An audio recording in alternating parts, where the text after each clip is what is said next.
What's going on, everybody? I'm your host, Manpreet, aka MMA Lock of the Night, and your boy on Twitter at MMALOTN. This week, we're going over UFC 262, headlined by Charles Oliveira versus Michael Chandler for the lightweight strap. Obviously, what did we have going on? Khabib was holding on to the title. He lets it go as he goes out there and retires pretty much. And I'm glad that the UFC didn't decide to go with Conor and Poirier as a title fight. This one was much more deserving, a little bit of question marks, obviously, regarding what we're getting with Michael Chandler, considering he's only been in the UFC for one fight and has knocked out one guy and gets vaulted right into a title shot. But, to say what you want in terms of how the lightweight landscape currently is, I don't really mind the matchup. So I'm still excited for it. I think it's going to be a barn burner. I think there are a ton of great fights on this card, not to just mention that there's a lot of closely lined fights. Like right now, I think the largest favorite that we have is either Christos Giagos or Gina Mazany, who are currently around minus 210. Everything else is like super closely lined, like below minus 150. We got 1, 2, 3, 4, 5, 6, 7, 8. 8 fights out of, I believe, 12 fights that are minus 150 or below. 9 fights, if you wanted to say minus 160. Absolutely insane. There are so many closely lined fights. Very, very tough card to break down, but that's what I'm here doing for you guys. The pre-recorded podcast is not out yet. I'll either drop that tonight or tomorrow morning, but I wanted to make sure that I do the live one for you guys regardless. Yesterday we were supposed to do the stream, then did not end up happening, but next week we'll be back to normal schedule with the Tuesday live stream. Let's see what the chat is saying first, then we'll get into the breakdowns here. Right off the top, I do want to remind you guys that I'll be doing this stream, and then at 10 o'clock, I'm going to be hopping on over to the Club and Sub podcast.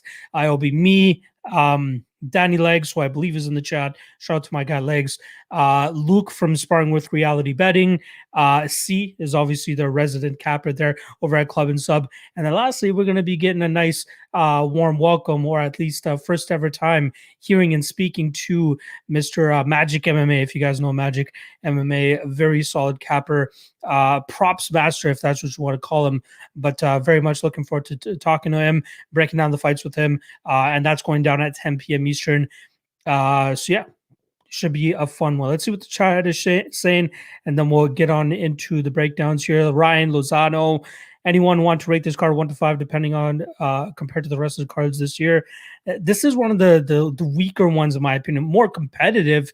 Don't get me wrong. I think there's a lot of great fights on here, but I feel like we've had better pay-per-views to bat. Not to mention we did lose Leon Edwards and Nate Diaz, which was supposed to go down, but is what it is. I'd say a 4. Yeah, 4 is not too bad. 3 or 4. Kung Dao Chickens in the chat. Nelson Laub reminding us that this is actually in front of a crowd, so I'm very much looking forward to that. It was crazy. Still get goosebumps thinking about the last pay-per-view that they had in front of a crowd. Absolutely crazy. Hopefully the fighters can bring the same type of energy here, which I absolutely believe they will. Brian T saying bounce back week and time to stop betting on fights where someone massively misses weight. Good point. Ryan Lozano, what time does this puppy start? We're already here. I apologize, guys.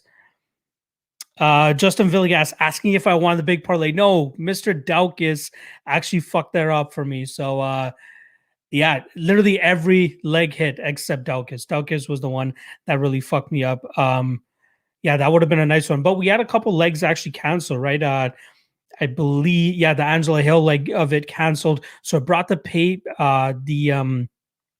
it dropped the payout down to about 10 grand compared to the 25 grand it was initially supposed to be. But is what it is. It ended up losing anyway. Chris saying, I see Oliveira winning this quite easily. We'll see how that goes. Kung Dao Chicken saying some good dogs on this card. I absolutely agree. I think this might be a dog heavy card just like last week. Sarge123, something I'm pretty guess I was wrong on Tefan Buddy, but I wouldn't have made a difference because my other law Klein got robbed in the robbery of the year. That's sort of been crushed either way. I don't think it was a robbery of the year, to be honest, with that Klein and Trezano fight, but I don't want to speak too deep about that one. Justin Villegas, what that podcast is going to be on later and is on YouTube as well, because I got to go pick up my girl in a minute and she's getting her shot. So I'll be gone most of the show. Club and Sub podcast. It's on YouTube. Make sure you check that out. I'll drop the link actually in the description here as well. Give me a sec. And this one's going to be going off at 10 p.m. EST. I just dropped it in the comment section. So bookmark that, follow those guys, subscribe to those guys. And that's the podcast I'll be on later this evening. George saying we also lost Hermance versus Shabazz. And yep, that was a great fight. At least that's getting pushed to next week. So we can at least see that fight still go down. UCF Rob, tough guard. Looking forward to your thoughts. Yep, I'm right there with you. My guy Brandon, call me Lockules. I think it's Lockrates, but I appreciate it regardless. Robot Chicken Wings saying Hawes got a gas thing. Now he's on EPO. Absolutely. All right, let's get into the breakdowns. Or first and foremost, as I always do, we do my sorry, I'm just trying to bring up the slideshow here for you guys. Well, let me do my sponsor plugs real quick, and then we'll get into the recap and the breakdowns, all that type of stuff. Main two things I want to plug is obviously Coolbet, coolbet.com. Use promo code MMALOTN2 to match your initial deposit up to $200. Great betting website. If you guys are looking for a new bookie, they are someone that you want to add to it. Link is in the description below. Otherwise, it's just coolbet.com. Again, when you guys sign up, use the promo code MMALOTN2. That's number 2. And they'll match your initial deposit up to $200. And next, the Patreon, obviously patreon.com/MMALOTN. Link is in the description below as well. $5 a month, early access to the breakdowns, great Discord community that we got on there as well. Not to mention, we are closing in on 400 patrons on there. So shout out to everybody that's been signing up to the Patreon. Not the weekend that I wanted to have this past weekend, considering we had 2 brutal events. I'll obviously get into that for you guys very shortly. But again, shout out to everybody that's supporting through the Patreon. Truly means a lot, and I can't wait to crack that 400 number. We're only 3 or I believe 4 or 5 people away, so I can't wait to get into that one and pass that milestone. Obviously, getting a win this weekend will really help that. Obviously, getting wins last weekend would have helped as well, but that didn't come to fruition. I will say the predictions came through, and I'm going to say this right now. I was quite impressed with myself considering how many dogs actually ended up winning. Let me just pull that up real quick. I went 6-3 on picks, or at least predictions. But in terms of how many dogs won, we had 1, 2, 3, 4, 5 dogs out of 9 fights, and I went 6-3. So I called 5 dogs to hit. It would have been 6 dogs had actually Hill still competed. I thought she could still beat Amanda Ribas. Good thing for us, they are rebooking that fight, so I'll still have another opportunity to go out there and bet Angela Hill regardless. All right, let's get into the breakdowns here, or sorry, the recap of last week. Very, very unfortunate weekend. Lost on both events. Lost pretty heavily on Bellator, and then lost as well on the UFC. So let's start off with Bellator first and foremost. I found it very tough to find underdogs on that card pre-flop. Obviously, we had a couple dogs come throughout the night, but I picked the wrong ones. I picked Blaine Shutt. I put 0.5 units at plus 479. I thought we'd see a better wrestling display from him, considering his background and success he's had in past fights with his takedowns. Did not happen at all, so that one was really fucked. Daniel Madrid, I thought he'd have a lot of success off of his back as a BJJ black belt, but Johnny Eblin didn't even decide to take it there. Never really seen him use his hands as much as he did in this fight, and it pays off for him. The guy goes out there and gets the knockout. So that one was a little bit surprising for him to get the win the way that he did. Is what it is, though. So all in all, -1 unit on the dog of the night plays for Bellator 250, and then Warren Archuleta goes out there and I don't know what to say there. Pettis, his hand speed looked amazing. His ability to counter Juan Archuleta, who seemed to be throwing a lot more looping shots. I thought Archuleta, if he was going to be outgunned on the feet, which I thought was a possibility. I thought at least he'd be able to go out there and grapple fuck Sergio Pettis, but Sergio showed that he was more than ready to go, and he defended very well. You know what I mean? Anytime Archuleta tried getting it going, Pettis was able to reverse or at least able to stuff the takedowns and then get back out into space to get his hands going. So very, very impressive and surprising performance from Sergio Pettis, at least on my side, and that crushes our lock of the night streak. If you guys remember, we are on an 11 event winning streak with 10 straight lock of the night hits. That comes to a crashing end at Bellator 258. Just a matter of time until we get back to a streak. Unfortunately, we did start a streak. Unfortunately, it was a losing streak the following night with the UFC fights. First and foremost, the under 1.5 or under 4.5 for the Rodriguez and Waterson fight. I was expecting Waterson to shoot a little bit more, at least go for takedowns a little bit more often. The one time she did get it, she had some success and obviously won that 4th round. But I was expecting to have her go out there and shoot some more takedowns, be more successful with it, which would in turn hopefully get her a submission. Unfortunately, that did not come to fruition. Marina Rodriguez shows that her cardio issues are starting to solve themselves, and she did a good job in terms of going out there and winning at least 4 out of those 5 rounds, and really, really showing that she can start going up there and having success with her hands. Yeah, that one sucked to lose that one. Obviously, lock of the night play really shits the bed there. Yeah, under 2.5 on the Phil Hawes and Kyle Daukaus fight. I was not expecting to see the improvements from Phil Hawes' gas tank the way that we did. I thought Kyle Daukaus would have the better cardio regardless. It just didn't end up seeing like that. Not to mention, Kyle Daukaus had Hawes really hurt in that second round and decided to clinch up with him just like Imavov did. I'm not sure what it is with Phil Hawes, but fighters just tend to clinch up with him, especially when they have him hurt. So that was very demoralizing. And then even Phil Hawes had Kyle Daukaus hurt on numerous occasions too. So that was a bad loss. That one really hurt. The under 2.5 whiffs there. But I'd make the bet again, considering what I knew before the fight. But again, Phil Hawes having better cardio. I did not expect that. I saw the cardio issues in the Imavov fight, but I thought that Daukaus would be able to, give us what we thought we were getting in Imavov, and that just did not end up happening. So that one really fucked. That one really fucked my night. And then the only shining moment of the weekend for me was Neil Magny to win. I had him at plus 162. Went out there and did what Neil Magny did or does. You know what I mean? I expected him to lose the first round, but I expected him to pick up the next 2, and it came through. You know what I mean? Neil Magny does what Neil Magny does, and he can stay in your face and just absolutely make it a clusterfuck of a fight for you. And the only regret that I have there is I wish I would have went a little bit harder, considering how confident I was in Magny in that spot. So is what it is. I will say I did have Angela Hill as my second dog of the night play. And then I ended up replacing it with the under 4.5, I believe, in the Rodriguez and Waterson's fight. Is what it is. And all in all, bad weekend, minus 9.38 units.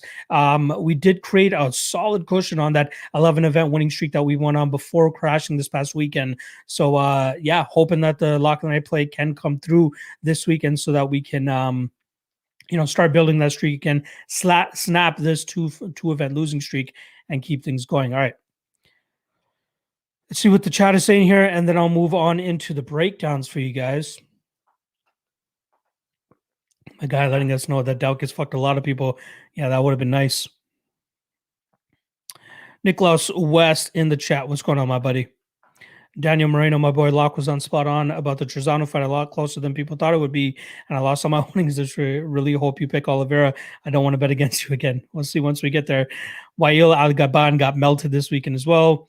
Kung Dao Chicken saying Corrales and Archuleta fucked me big time. The funny thing is, I was telling people not to parlay Corrales, yet I didn't have the balls to go out there and bet on his opponent, who obviously ended up coming through, but I guess you didn't listen to me. It's all good. My guy, MMA Hedge Fund, saying Dobrance is going to make it look easy.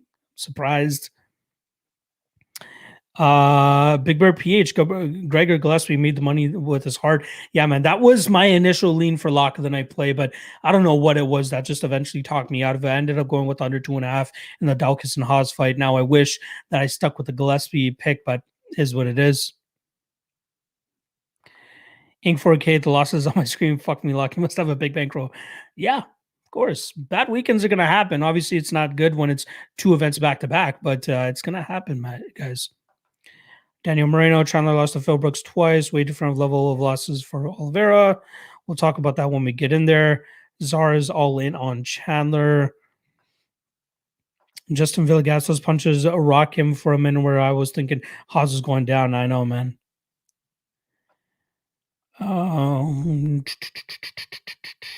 Y'all are already talking about the main event. I'm not even anywhere near there. Once I get there, I'll obviously consider what you guys are saying a little bit more. Zara saying good pick on Magny. I appreciate it, man. Ryan Grant, what's going on, my buddy?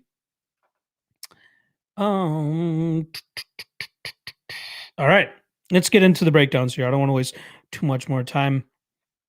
Again, I do have another stream at 10 o'clock that I'm doing, so I got to do this in a timely fashion. All right, first and foremost, we got Christos Giagos taking on short notice fighter Sean Soriano. This is actually going to be the second time we've seen Soriano inside the UFC. He did have a run where he initially went 0-3. 2 of those fights, he actually came in on short notice, but still ended up losing those fights. Pretty much getting grapple fucked in all of those fights, right? You had the Charles Rosa fight, you had the Chaz Skelly fight, and then obviously the Tatsuya Kawajiri fight. And he seems to have somewhat fixed those problems. He's one of the main training partners and assistant head coaches down there at Sanford MMA. Really putting in work with a lot of those guys while working on his own career. Decent fighter, has good hands. It seemed in his Bruce Boyington fight, which was for the, I believe, CES title, if I'm not mistaken. It seemed like he was going balls to the wall in that first round, and then it ended up just spilling his gas tank, and in the second round getting submitted by Boyington by a rear naked choke. Huge upset. As you guys can see, the odds were very much in favor of Soriano that night, but Soriano does have good boxing, like I was saying. Seems like he's kind of shoring up his takedown defense, which he's really going to need to do here against Christos Giagos. Now Giagos, I like him from a fighter standpoint, right? He has decent striking, but obviously his bread and butter would be to get fights to the ground and grind out his opponents. My only issue though is his cardio just looks a little bit suspect. I feel like if you have a guy in Sean Soriano, he's going to be able to stop takedowns and get his hands going. It could cost Giagos later in his fights. The Drukhar close fight, right? Like he just really couldn't get his own game going. Close crowded him pretty much from the beginning.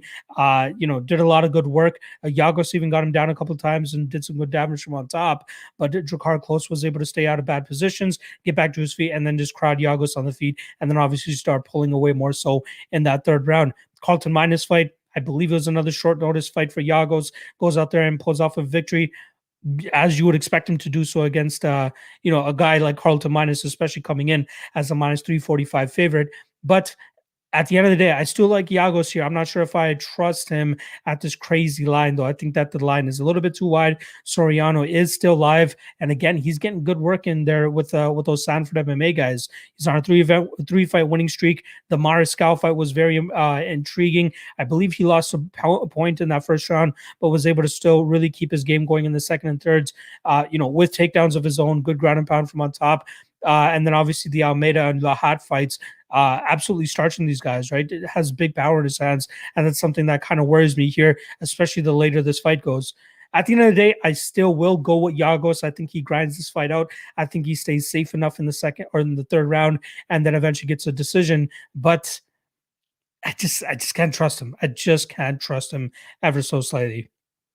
All right, let's see what the chat says here, and then we'll move right along. Zara saying Giagos better win. He should. I just think the line is a little bit wide. Big Bird PH saying, I'm just saying Giagos was getting hit by minus in the third. Just saying, yeah, he slows the fuck down. AG Soriano at Sanford. Not only is he at Sanford, I think he's a part of their coaching staff, man. You see him in the corner of a lot of the fighters. He's holding pads for a lot of fighters. He's staying very, very much involved with the guys down there at Sanford MMA. Big Bird PH, Sean Soriano training with Chandler with this camp might benefit Soriano versus Giagos wrestling approach. I agree. It was definitely his kryptonite in his first UFC run, but from his past couple of fights now, I'm seeing him make some improvements. That Boyington fight, I'm going to give them the benefit of the doubt. There's a lot of action in that first round, and it truly did slow him down there. We'll see if he has the same cardio crash in this fight. Jordan Shep, what's going on, my brother? Rogue Strummer, Giagos cardio is going to be improved this fight, similar to Haas. Possibly. I need to see it first before I can bank on it. That's the issue that I have. For this particular fight, it looks like DraftKings put Alvarez instead. AG, close Michigan State champ wrestler, check Soriano grappling credentials, and that might tell you a winner, possibly. MMA Kappas, yeah, I like Giagos via decision. Mans hasn't got a finish since 2016, just increase the price tag. I like that as well. Soriano has been training with Chandler with the spotty Texas judging. They may not favor the takedowns over the stand-up. Yep, good idea. Jordan Shep, I sold my house to put money on the Dariush main line. You are absolutely insane. Daddy K saying stay away fight. I agree. I agree. Stefano is saying Giagos by decision maybe or Soriano by KO. I like that approach. Socrates, I like the dog money on this one lock, but not sure I have the balls to bet. I might make one play with Soriano on it. I don't blame you. I think there is some value on Soriano at the spot. He's been working with Chandler. Yep. The goat is in the house. I'm back, baby. Appreciate you stopping by to Jeek Bay. So yeah, I got Giagos by decision, but I think the line is a little bit too wide, and that cardio is a little bit shaky for Giagos, which is why ultimately I won't, more than likely won't end up playing Giagos here. Next up, we got Kevin Aguilar versus Tucker Lutz.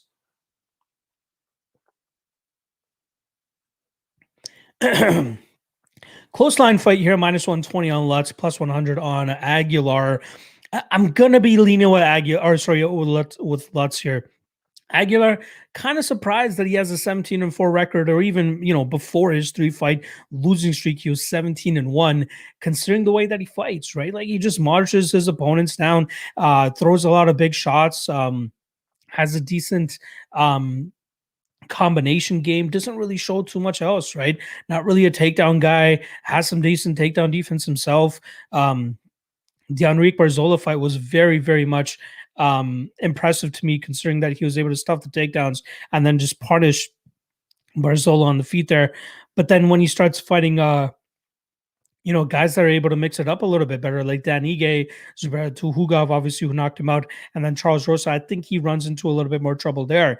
Tucker Lutz is a guy that I kind of put into that category of guys that can mix it up a little bit better and will probably give Kevin Aguilar trouble. I understand why the line is moving Tucker Lutz's way. The guy, in my opinion, is a little bit more versatile on the feet. I think he does have that wrestling from his high school days in his back pocket if he wants to mix it up. I do believe that Aguilar's takedown defense is good enough to kind of stop anything coming his way from the Aguilar's or the Lutz side in terms of grappling. But I do think that we'll see the better game here from Tucker Lutz. Again, I think he moves better. Kevin Aguilar seems to just move in a straight line, doesn't really cut off his opponents. Tucker Lutz does a good job of moving around, getting his own shots off. Again, good combinations, mixes up with kicks, has a strong lead kick as well. I think it's just going to cause Aguilar too much trouble here. My concern, though, is this is a stand-up fight. It could play out to be a very, very close fight. It might even come down to who ends up throwing more strikes, and I think both guys are somewhat similar in that style, but I do think that Lutz is a little bit more versatile in his approach, so I'll ultimately be going with Tucker Lutz to win this fight via decision. The fight doesn't go to decision, or even the under is slightly intriguing, given the fact that these guys, again, they like to throw a lot of big heat on their shots. Let me see what the under is looking like here. Under 2.5 is plus 175, over 2.5 minus 210. Again, this is one of those weird stylistic matchups where both guys throw a lot of heat in the strikes and mainly are strikers, but more often than not end up going to a decision. So I will go with Lutz. I think he's going to have a hard time putting out Aguilar here, and I'll take Lutz to win this fight via decision. Not the ultra most confident in the spot either. This whole card is just very, very close. I've been having trouble all week in terms of trying to find my lock that I play, my dog that I play. I do believe I found the two spots and I haven't hit them as of yet, but it is definitely something that's on my mind that I want to take advantage of. After I hop off the stream, I think I'm going to end up locking in my lock that I play after the stream ends up finishes, or even the stream that I do end up afterwards. Sorry, my voice is really fucking with me. Hopefully that ends up helping. All right, let's see what the chat is saying here, and then we'll move on to the next fight. Big Bird saying Tajik supporting the KB Bullet retirement fund. Yeah, the guy got cut today. Royal in the chat, what's going on, my guy? Robot Chicken Wings, very one-dimensional. Yep, I agree. No, these first two fights are so hard to get a read on. I absolutely agree. Martial arts fighters on Kevin by decision. Danny K. Aguilar, good takedown defense on Lutz, terrible gas tank. Both contender series fights he was done in round 3. I wouldn't say he has a horrible gas tank, but yeah, it is a little bit of a concern. I will say that. Danny K likes Aguilar. Big Bird PH seems like a buy low spot on Aguilar. Lutz slows down late in fights. Lutz needs to implement leg kick to win. But I could see Aguilar by KO hitting. He used to run through people in that fight. Yeah, I was very surprised he was as successful as he was on the LFA scene, considering the style that he has. AJ Aguilar back to his pre-UFC self one. And this one, we'll see. Hate the way Aguilar moves in the cage. Let's go on working for sure. Yeah, that's kind of my approach.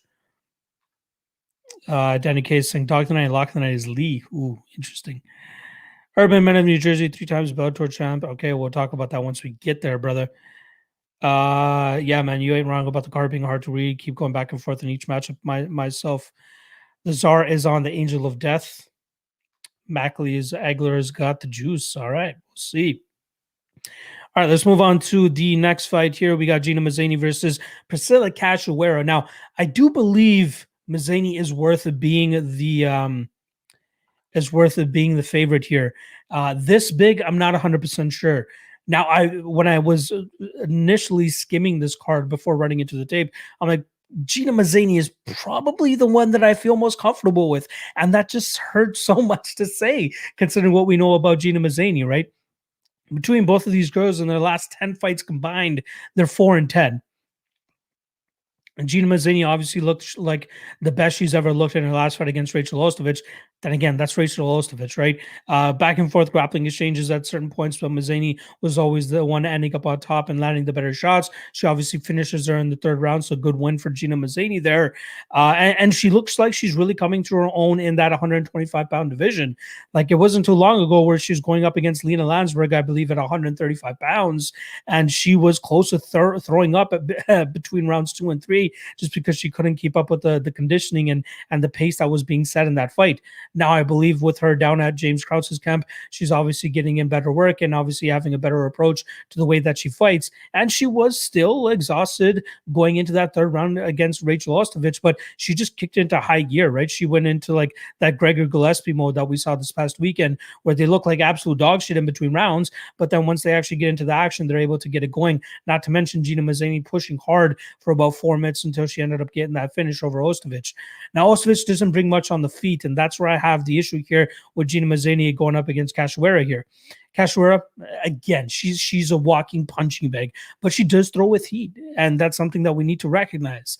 Gina Mazany, she gets hit a little bit too much for my liking, and it feels like she's one of those women that if she gets hit hard enough, she'll just revert to shelling up and let Priscilla Cachoeira just unleash on her, right? Beating a 45-year-old, whatever, Valerie Barney, and beating Rachel Ostovich is not enough for me to go out there and be truly confident in making her a lock of the night play, which was I was very close to doing before I slapped myself a couple times and was like, hey, this is Gina Mazany that we're talking about, so be very careful in terms of where you put your money. But stylistically speaking, this seems like a spot that she should go out there and absolutely grapple fuck and really wear on Priscilla Cachoeira.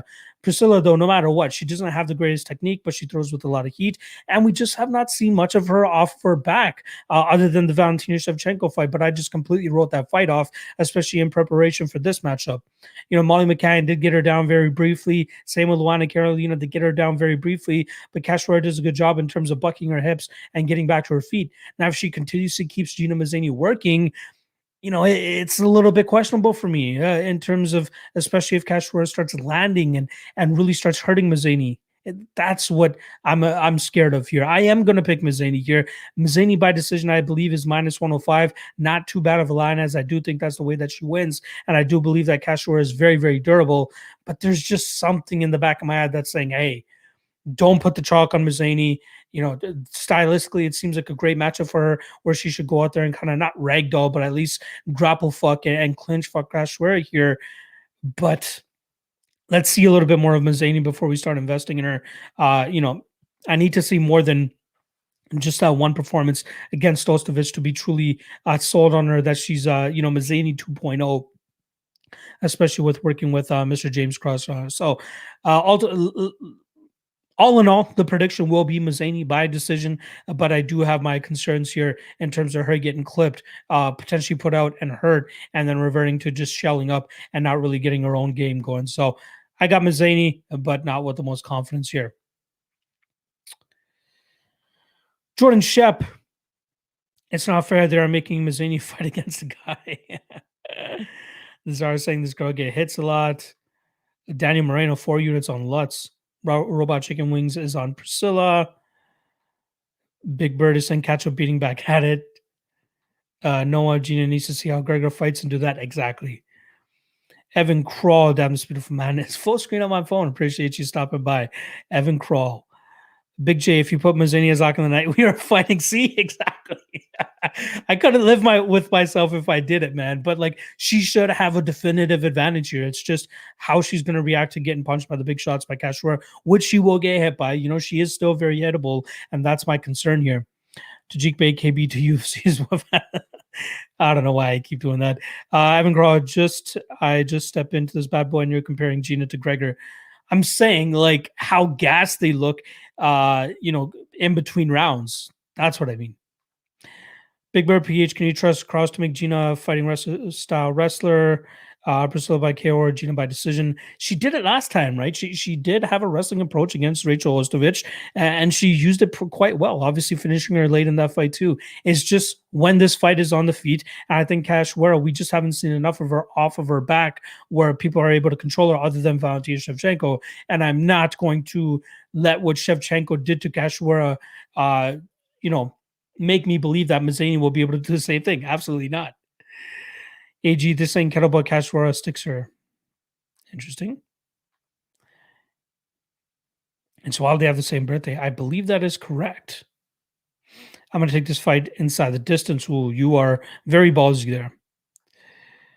Waleed Raid, Cachoeira showed bad takedown defense in her debut. Yeah, but that's Valentina Shevchenko. That's the issue. 9 minutes, Gina was getting hit by Ostovich. I could see Priscilla landing one and she has more power. Can't take Gina at these odds. Right there with you, my guy. Wael Al-Gaban, match now is lock of the night. Thoughts? Once we get to that fight, you will hear my thoughts on that. Robot Chicken Wings Krumez also work with Kraus, exactly. Adam Simone likes Pickett. Kung Dao Chicken, I didn't like how she shot up against Avila. I agree. Daniel Moreno, I like Priscilla just because of the odds. 2021 Zombie Apocalypse, Zombie Girl, and Korean Zombie, and Al Kukui make a comeback. Let's see what happens. Evan Crawl, no, I have not discussed Burgos yet. All right. Again, I like Mazany here, and I like her to win this fight via decision. Let's move on to the next one. We got Jamie Pickett versus Jordan Wright, minus 110 on either side here. And I know people are full on that Jordan Wright fade train. I'm just not 100% sure this is the guy that you want to do it with. Now, Pickett, not saying he's a can, but he's close to can territory in terms of what Jordan Wright has been crushing on his regional scene outside of Gabriel Checo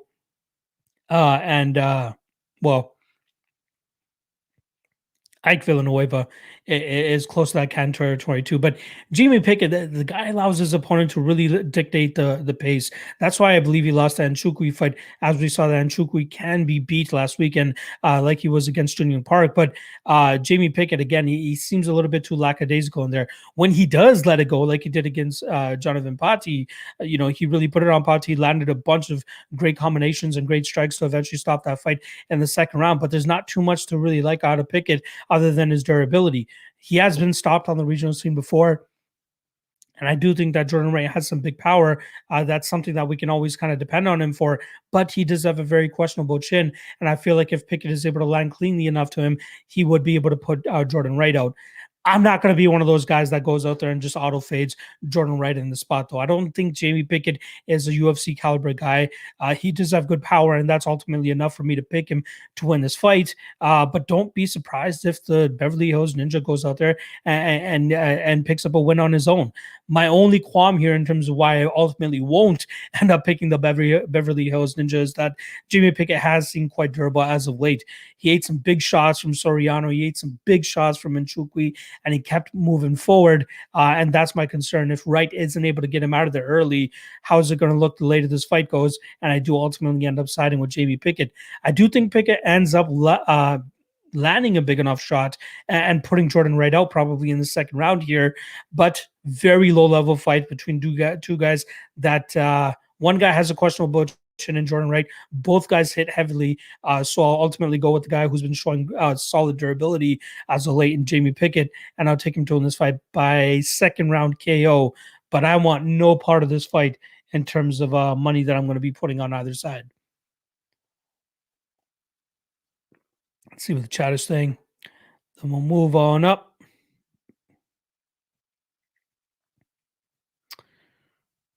Danny K, Wright's chinny. Pickett isn't great either, but better competition. I like Pickett right there.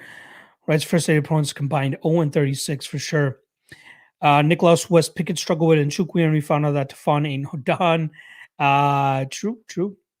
Danny Lopez. Yep, everybody wants to toot the horn of how bad Jordan Wright's past opponents are. No, Jamie Pickett is the first guy who Jordan Wright won't have a height and reach advantage on. Never fought longer than 6 minutes and could easily be 0-3 in the UFC. Pickett all day. 0-2, you mean? I think you want that Villanueva fight fair and square, to be honest.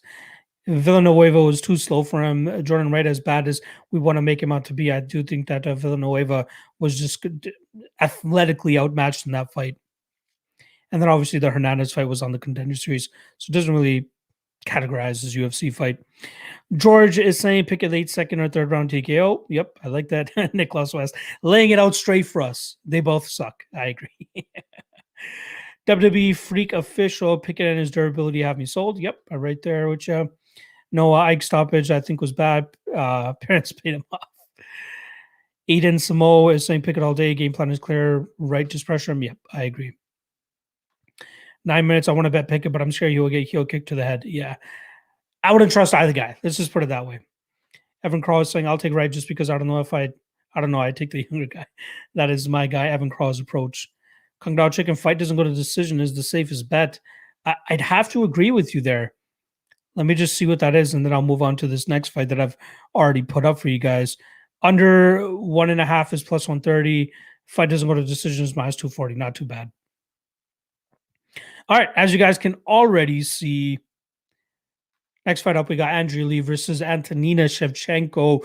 We got minus 125 on Shevchenko, plus 105 on Andrea Lee. And it seems like the line is steadily coming down. We had Shevchenko open up at minus 195, and the line is getting closer to a pick'em. And I wouldn't be surprised if we see Shevchenko end up going down as the underdog once this fight actually goes off. I'm seeing a ton of love for Andrea Lee out there. And I got to say, I don't completely understand it. Now, she did very close fights against Joanne Calderwood and Lauren Murphy. Obviously, she gets out grappled by Roxanne Modafferi last time, and that was just not a good look for her, especially considering it was her second time fighting Modafferi, and she showed almost no improvements in that fight. So very unfortunate loss for her there. But the Lauren Murphy fight and the Joanne Calderwood fights were very close.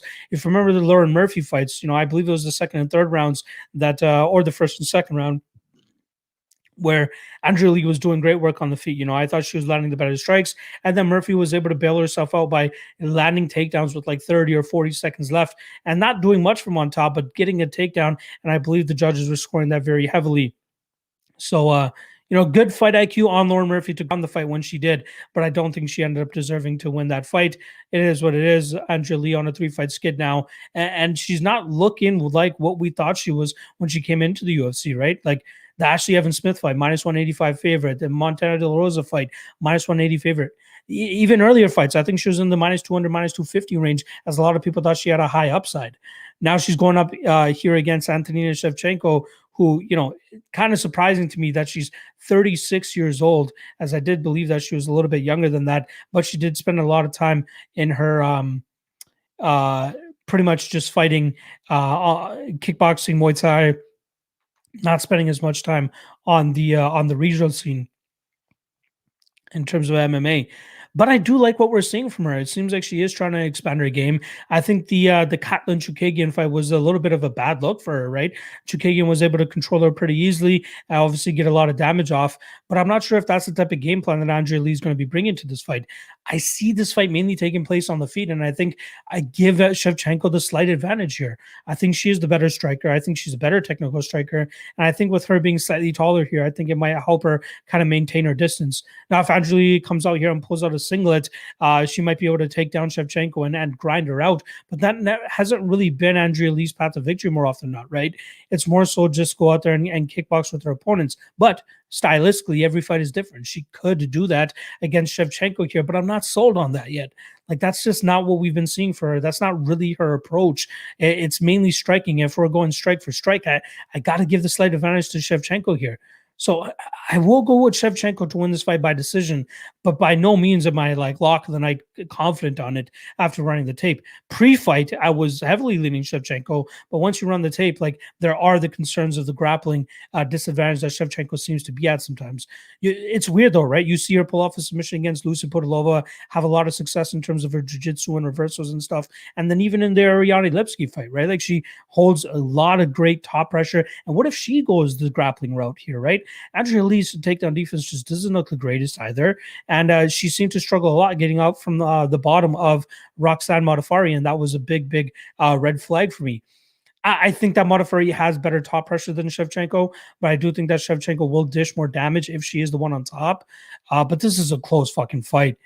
I'm very intrigued to hear people's thoughts on why Andrea Lee, should be favored here, as a lot of people feel that she is. But I like Shevchenko here, man. I think she will be the better striker. I think she'll land the better shots, and I think she'll run away with. Well, not run away with this fight, but I think she'll end up getting her hand raised by decision here. Very, very close fight, to be honest. All right, let's see what the chat is saying. I'm very intrigued to hear what people have to say about Lee. There's a lot of love out there for her.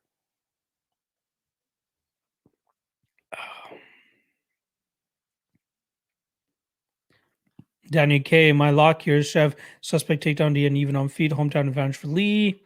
Socrates is on Lee as well. Noah, Andrea Lee, and Michael Chandler seem to be the public dogs this week. Danny K, let's be real. She beat Murphy. I agree. AG, do people consider Lee a grappler? Because she's shown nothing while Shevchenko is tuning up a very solid grappler and pretty Ariane Lipsky, right? Like, that's what I'm trying to understand. Evan Crow, I hear this Antonina girl has a good training partner. Yeah, she does have a very good training partner. Robot Chicken Wings, I don't understand the Lee love. Her fight IQ is trash. Shevchenko is a better striker. I agree. AG, Namajunas and Valentina are working with Antonina. I think that Namajunas and Valentina and the Antonina training thing was just, I don't want to say a one-time thing, but it like they're not doing it regularly. I'm pretty certain that Shevchenko's sisters are based out of Galveston, Texas now, or have been for the last couple of years, and they go around and do that nomad type of thing where they go from gym to gym and try to get training in. But I'm not sure the last time they actually trained with Namajunas, so I'm not going to be using that here. 9 minutes. Antonina showing new wrinkles in her game with takedowns in her recent fight. Yep, I agree. Ryan Grant, my Anthony is simp hard, similar to Clinton, Jillian Robertson. AG, Shevchenko line dropping like crazy. Hold the line, boys. Make some money. Kung Dao checking if it goes to decision. Judges are going to give to Lee. She's the hometown girl like they did with Hernandez. I don't believe in that, to be honest. Like, she fought, what's her face? She fought Lauren Murphy, same venue, and didn't get the nod. Just saying. Brian T, thank God there is a crowd to draw at the corners in this fight. I agree.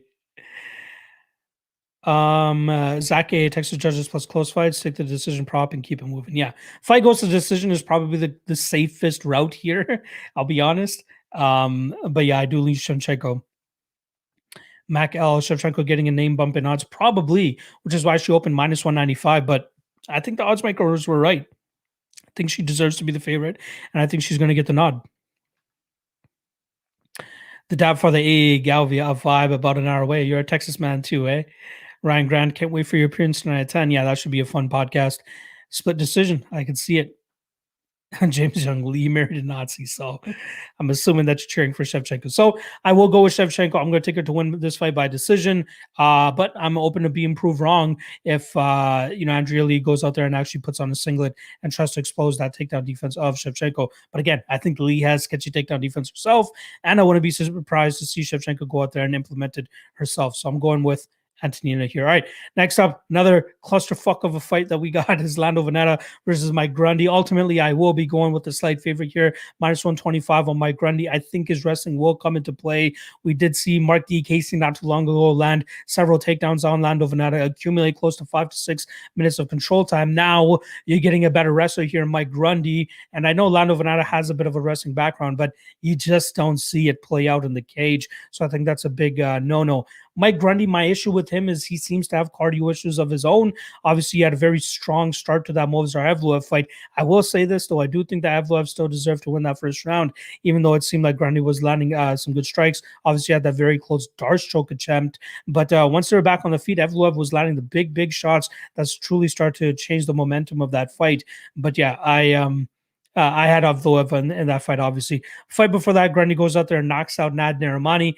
Truly thought that was a little bit of a quick stoppage, early stoppage, if you want to call it, but Grundy ends up getting his hand raised in that fight. But in this fight against Lando Vannata, it seems pretty simple, right? Go out there, let's try to drag this guy to the ground, let's try to ride him out, let's try to get at least two rounds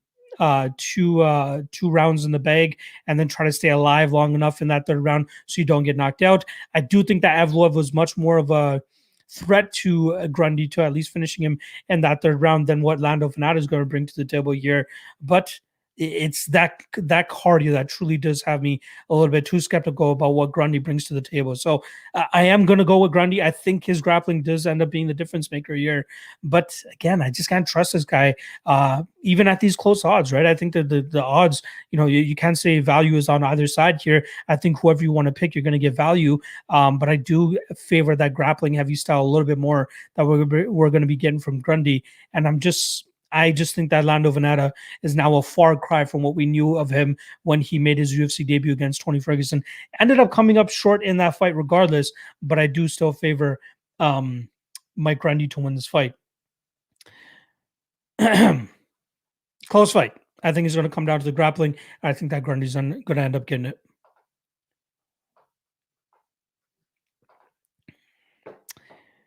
Niklaus Grundy Vannata. Ryan Grant saying Grundy lock of the night. I'm not trusting this guy with lock of the night. Danny K. Grundy sub. Should have subbed Evloev, but that dude doesn't tap. Yeah, that was a very deep Darce choke he had on him, eh? My guy Robot Chicken Wings clearly doesn't like Lando. Daniel Moreno. Mike Grundy's a legit wrestler. I hope his MMA wrestling is on point. I think it will be. George Mitkosopoulos is saying a sweaty decision for Grundy. I agree. James Young likes the over. Let's see what the over is sitting at. Over 2.5, minus 190. Not too bad. I don't mind it. Noah Barboza is a bold move. Okay, you guys are talking about different fights. 9 minutes, Grundy via work ethic and motivation. Lando peaked against Tony Ferg. I agree. I kind of agree. Vannata Division 1 wrestler, Tennessee Chattanooga. Grundy might not get these takedowns. I just don't think that we've seen those wrestling credentials in the cage for Lando yet, right? Like, how are you letting a guy like Mark D. Casey, primarily a striker, land takedowns as easily as he did against Vannata? That's my concern. Waleed Raid, Mike Grundy took down Evloev 6 times. That's impressive. Yep. Kung Dao Chicken, this is the first time Vannata is fighting at featherweight. He might have cardio issues. Good point. I don't know why I just skid past that fact, but yeah, that's a very good point. 9 minutes. Yep, he's going down a division.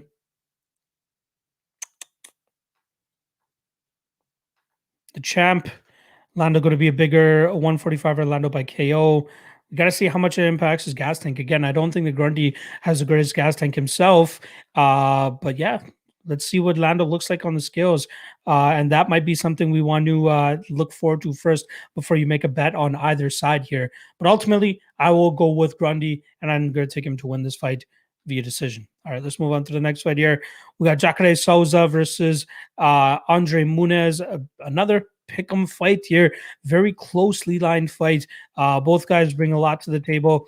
But their bread and butter has got to be their jiu-jitsu. And also, if I'm not mistaken, this is the prelim headliner.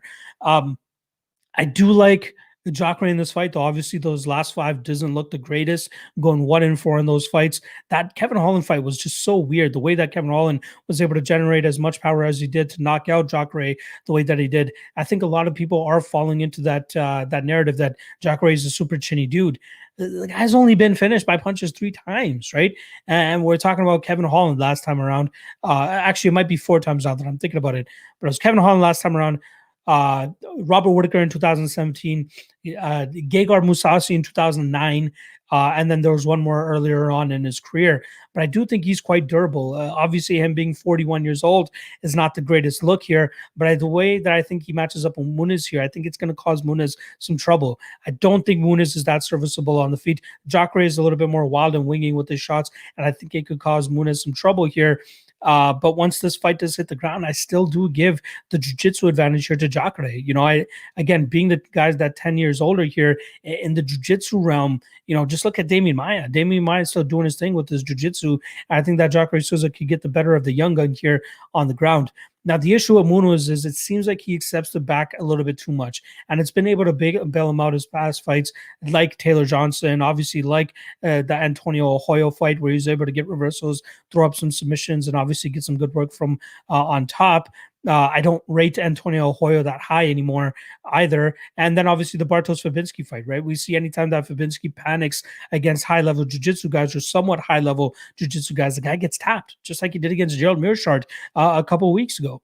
So I'm still, I'm not going to the betting window to bet Jacare Souza on this spot. I'll say that first and foremost, but I do think he should rightfully be favored here. Again, it's a pick 'em line. I am seeing -115 at a couple spots for Jacare Souza, but I think his heavy strikes on the feet ultimately will get this fight to the ground, and then I'm going to give the advantage to him on the ground too. And I think that he'll be able to put on the better jiu-jitsu display and control Muniz even better. But yeah, I'm going with Jacare here. As long as his chin isn't completely shot, as some people make it out to be, I do think that he grinds up Muniz here. And I think he wins this fight by decision. I think he still has enough left in the tank to turn away the young upstart here in Andre Muniz.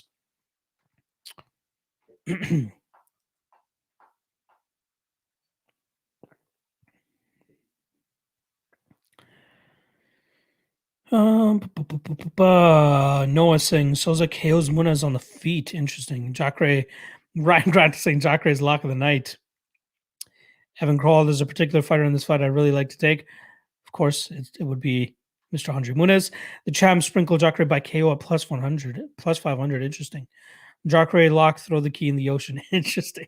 Jeez, you guys are so heavy on Jacare. MMA Kappa Jack was talking that fire in his interviews. Mans Hungyo will be extremely confident with his dropping competition, possibly. My guy Rogue Strummer is saying keep driven on Jacare. Danny K. Muniz, 6-inch reach advantage. Don't forget suspect cardio for Souza. I think Muniz has slightly suspect cardio of his own. If Jacare loses, he should retire. I agree. Radical Rosh, you already know I'm fading Jacare glass jaw chin. I don't believe in that glass jaw narrative, but it is what it is. Can't say much, especially after his last fight. George is saying Jacare is so ridiculously so that I just can't bet him. Ryan Grant, he legit had a great fight with the current light heavyweight champion. He's getting no credit. Yeah, people just want to overlook him, to be honest. Noah Muniz has been KO'd clean in all 3 of his losses. 3 of those opponents had 5 or less wins. Yeesh. Not a good look. Jacare last 5 fights were with the best in the world. Yeah, look at that. Count Gaslam, a very close fight, a fight in the 3rd round. He was the one marching down Gaslam and landing the big shots.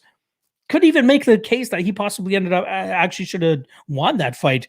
Goes out there and knocks out Weidman. The Jack Hermanson fight was very intriguing. Blachowicz obviously champion now, and then the Holland fight was just so fucking weird. Moho Tenched saying Muniz, Jacare is finished. Evan Cross says, I just pray he doesn't have a heart attack while walking up. That would be bad business for Uncle Dana. Robot Chicken Wings, that fight was great. Hugging isn't for Ryan. Bang Bang, Niner Gang. Didn't do that great last week. I already went over it. Kung Dao Chicken, lots of value. And Souza, he's only lost the competition. I agree. Jacare and Chandler both to finish plus 935. That's crazy.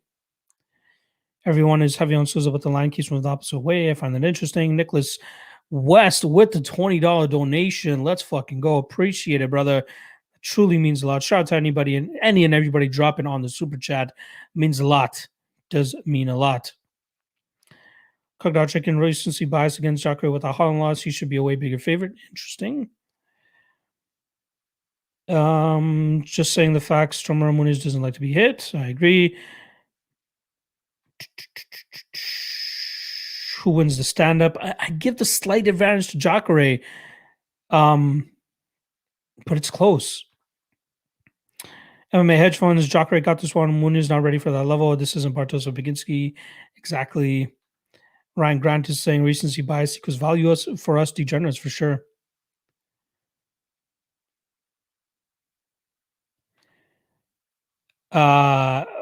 Name is monotheist in Cyrillic. I apologize.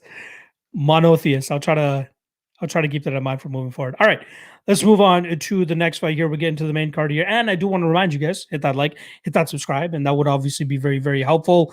Sarah just saying, what's your final pick and outcome for this one? I do think Cachoeira wins. I think he wins by decision. I think he could absolutely knock him out too. That's another thing. All right. Yeah, like, subscribe if you guys haven't already. And again, reminder, at the top of the hour, I'm going to be on another podcast, breaking the fights down with the Club and Sub podcast. Search them up on YouTube. Very solid group amount of guys. And I can't wait to break it down for them.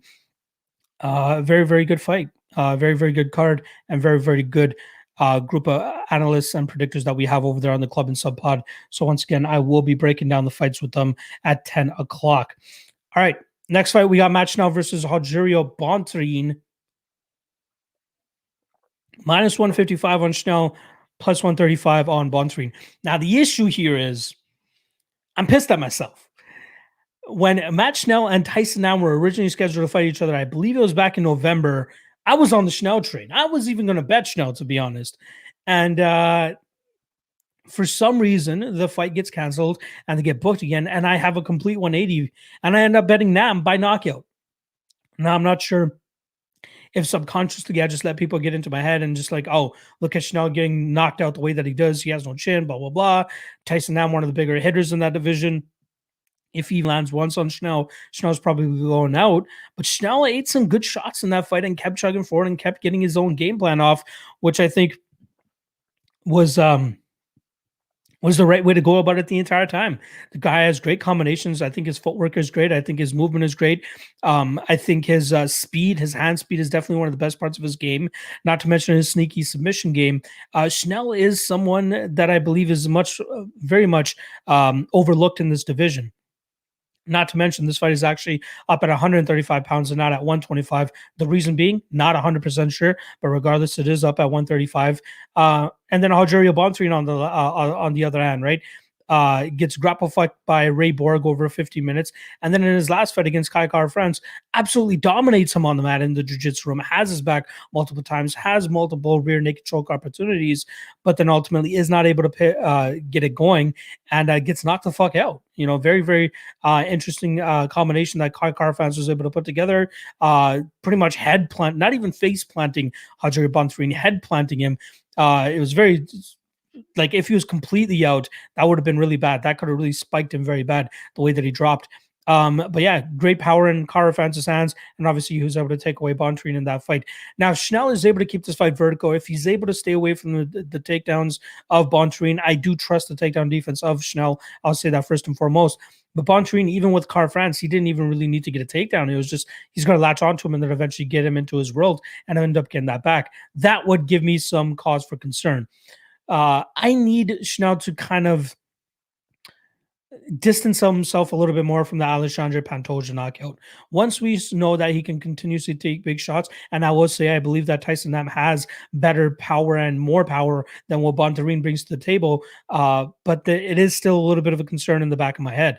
But I expect this fight to mainly play out on the feet, and I give Schnell the ever so slight advantage here. I think he's going to be able to box up Bontorin pretty easily here, stay away from the grappling. Once he really starts implementing his game with the striking, it's going to keep Bontorin at the end of his strikes, and then he's really going to be able to get going with his movement, his boxing, and his combinations.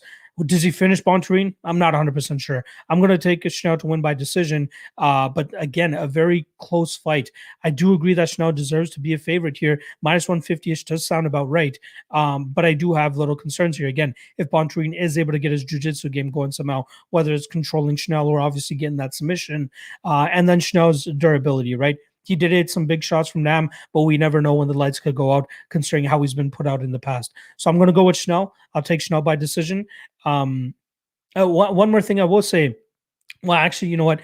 His fight against Naoki Inoue over 5 fights ago now comes in as the plus 165 dog. And I was one of those guys that was very big on Inoue back in the day, considering how good his jiu-jitsu looked. But his ability to get this fight to the grappling and the wrestling and the jiu-jitsu just didn't work out. I think Bontorin would do a better job of doing that than what Inoue brought to the table. So I don't want to put too much emphasis on the Inoue fight, considering that both guys need to get their grappling going to be successful. But I do think that Bontorin could be slightly more successful than what Inoue brings to the table. Not to mention Bontorin, much better striker than what Inoue brought to the table back then.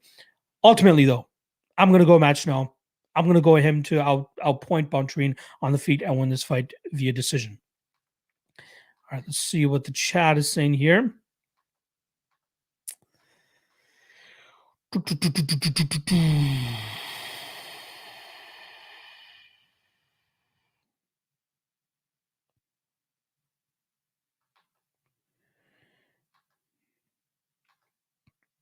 Under 2.5. I like this one. Interesting.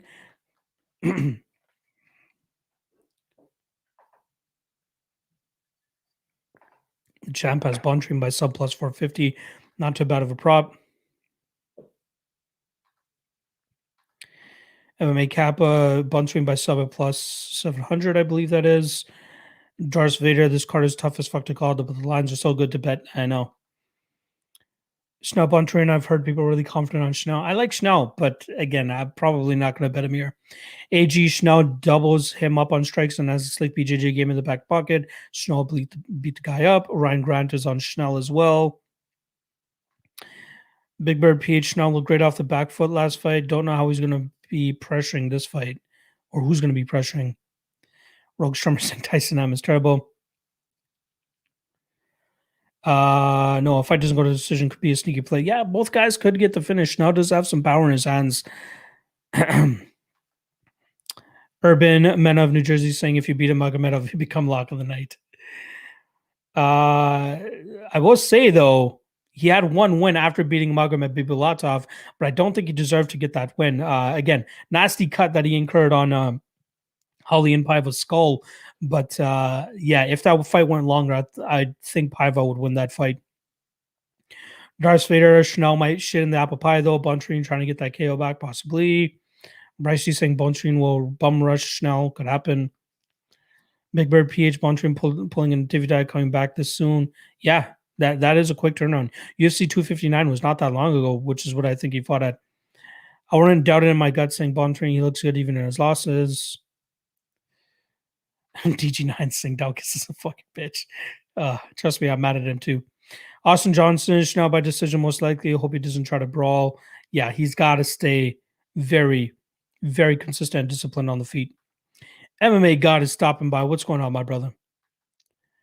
Just subbed. I thought you did well with underdogs last week on your analysis. Thank you, brother. Appreciate it. My bets didn't go the greatest, but my predictions were pretty on point. Appreciate it. Bryce D. Bontorin will force a brawl. That's what he does. Yeah, I agree. Dabfather doesn't think Bontorin's chin is healed. Robot Chicken Wings. Damn is terrible. He should be working at TC Penny. God, you're so savage, Robot Chicken Wings. Big Bird PH. Wonder if fans make this fight a brawl. Don't know if that's smart for Schnell, but in my opinion, is very underrated. I agree. I think Schnell is too much of a vet at this point in time to let the crowd goad him into a crazy brawl or anything like that. Darth Vader, so many semi-pick'em spots on this card. The degenerate in me can't resist. I'm gonna have very light action on this. Very, very light action on this card. Ryan Grant is saying taking all the Americans versus non-Americans if the fights go to decision Texas judges. Again, I don't believe too much in that. Daniel Moreno, I'm gonna wait till wins and see the size difference. Good point. Good point. Sir, you like the distance here. Yeah, I think Schnell wins by decision, but I do think the fight doesn't go to decision is live. I know it's at plus money. I think it is live, though. I think that we could potentially see both guys get a finish here, but I'm going to ultimately go with Schnell by decision, though. George, what's Schnell by sub? I can see Bontorin getting one of his sloppy takedowns and getting caught in a triangle in between scrambles. I'd be surprised as hell if Schnell got a submission here, to be honest. George Fader saying fucking Bontorin by flying on Plata. Or I was saying may stay away from this one. Yeah, I would too. WWE Freak official Schnell thrives in the big cage. All right. Let's move on to the next fight here. We got Edson Barboza going up against Shane Burgos, minus 140 on Burgos, plus 120 on a Barboza. In terms of the line movement, Burgos did open minus 135. We had some action on Barboza, and now it's back down to minus 140 on Burgos. And before jumping into the tape for this fight, I was thinking that Barboza was a live dog, right? The last impression that I have of Shane Burgos in my head is Shane Burgos getting teed off on by Josh Emmett, who I obviously don't believe is as good of a striker as Edson Barboza. Shane Burgos is just so hittable. That's the issue, right? Emmett, anytime he threw a strike, it seemed like it would land completely clean on Burgos. Not to mention the amount of power that Emmett is able to have in his hands. I believe somebody pulled it up where it was like Josh Emmett has, I believe he has a knockdown in almost every fight that he's had in the UFC. Let me just pull that statistic up here. But okay, I lied. Not in every fight. He knocked down Felipe Aranches 4 times, didn't finish him. Knocked down Ricardo Lamas, knocked down Jeremy Stevens, knocked down Michael Johnson, knocked down Mirsad Bektic, and then knocked down Shane Burgos twice. That's what, 3, 4, 5, 6, 10 knockdowns in 1, 2, 3, 4, 5, 6, 7, 8, 9 fights. 10 knockdowns in 8 fights. That is absolutely insane. Josh Emmett has ridiculous power in his hands. So maybe I was letting that weigh into my head a little bit too much before jumping into the tape here. But one thing that we know that Edson Barboza truly struggles with is with guys that are able to put the pressure on him and make him fight off of his back foot. And I absolutely believe that's what we're going to be getting here with Shane Burgos and his ability to kind of push forward and get his own game going. I don't know if Edson Barboza has that one-shot knockout power. I don't think he does unless he hits one of those crazy spinning back heel kicks or something like that. Even with Burgos, though, I think that he'll be able to eat those, and I think that he'll have slightly more volume. Volume would be nice too, but I think he'll have some better volume here. I think he's going to be the one marching forward. I think he's going to be the one getting the better strikes off. And as long as he doesn't allow Barboza to kick his legs off, he should be able to keep that pressure on from minute 1 to minute 15. I've seen a couple of people on on Burgos by knockout. I'm not 100% of the belief that that's actually going to come to fruition. And even the under 2.5, which again, between two vicious strikers like this is always live, but I do think this fight is going to go the full 15 minutes regardless.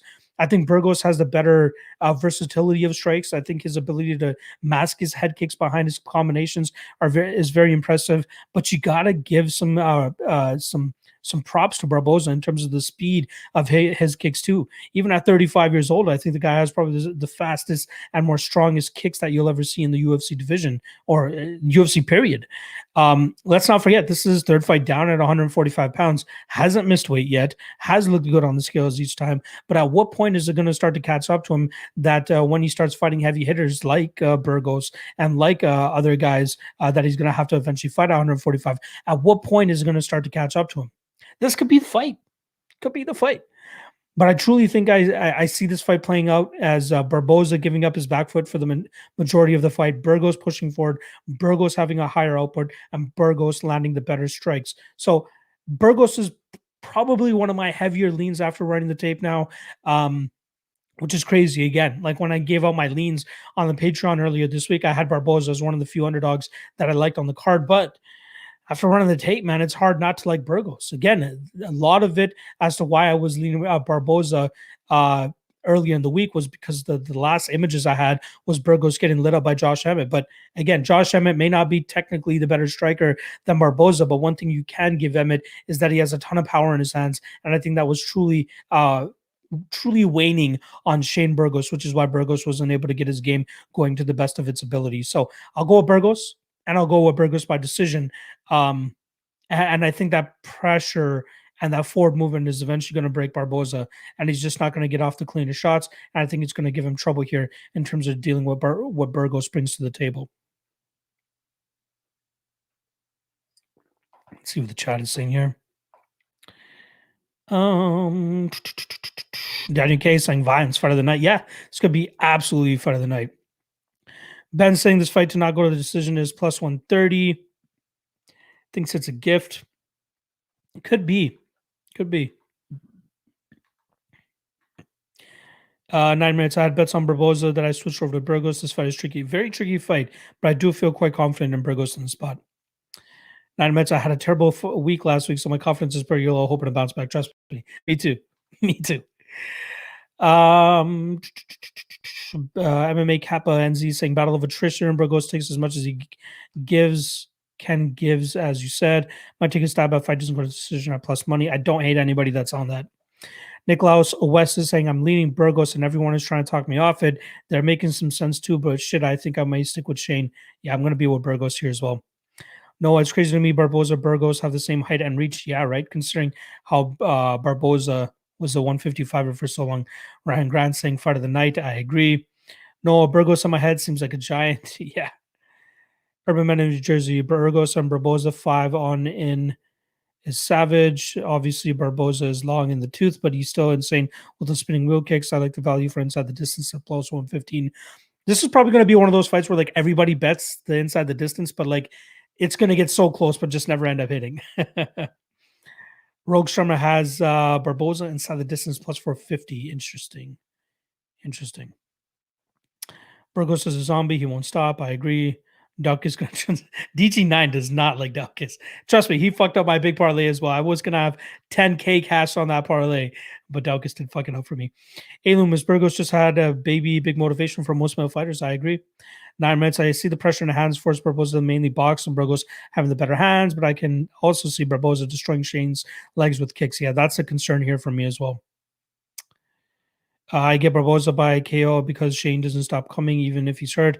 Could cost him again. I agree. Burgos took Emmett's best shots and still couldn't get finished. Exactly. That's a big thing for me here.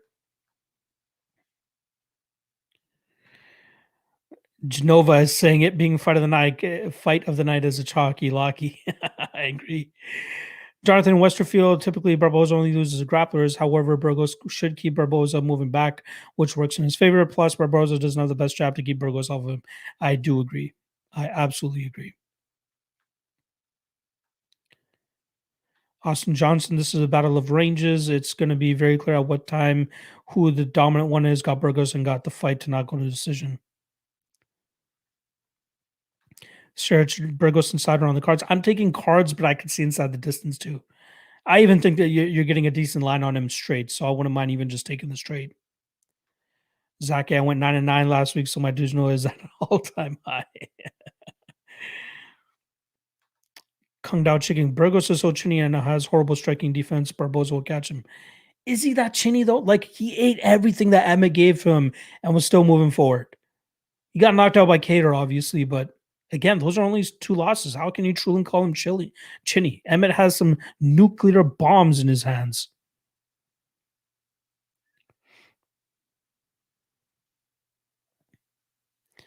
Just want to catch up to the live chat here before I move on. George is saying, I actually like Burgos before running the tape. Now it's a pass for me, not betting in favor of Barboza, especially at 145.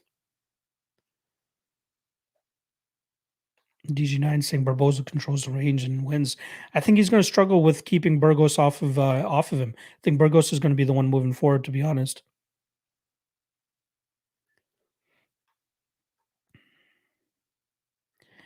Why Yulal Gaban is saying how Shane's wrestling. I think it's underrated, but I don't think it's going to come into play here. I'd be surprised to see him actually take a grapple heavy approach, to be honest. DG9 saying I'm salty in case you can tell. Trust me, I'm just a salty. I've gotten over it though. We got more fights to look forward to, my brother. Gonna bet under in case Barboza clip Shane, but I think Shane's pressure on volume and win a decision both can catch under. I agree.